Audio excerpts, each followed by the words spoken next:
Ill was a phrase. Everything was ill. And Illmatic was like the highest level of ill.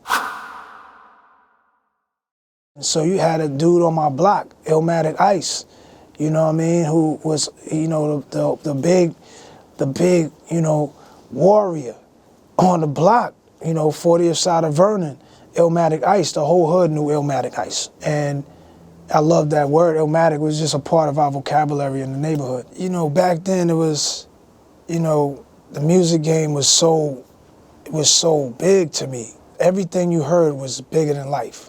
It was just every song, every artist was different, and it was just bigger than life. I knew when it was time for me to do something that it had to be, like I had to come in that game of great people. I wasn't sure I could pull it off. You know, you never know. You never think that you can cut it.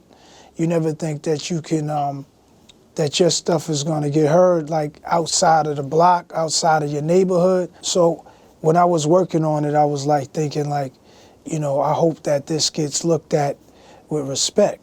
It was like, this is where I'm from, you know, this is the struggle, you know, this is my world, this is what I'm in. I might not make it out, but here's my album.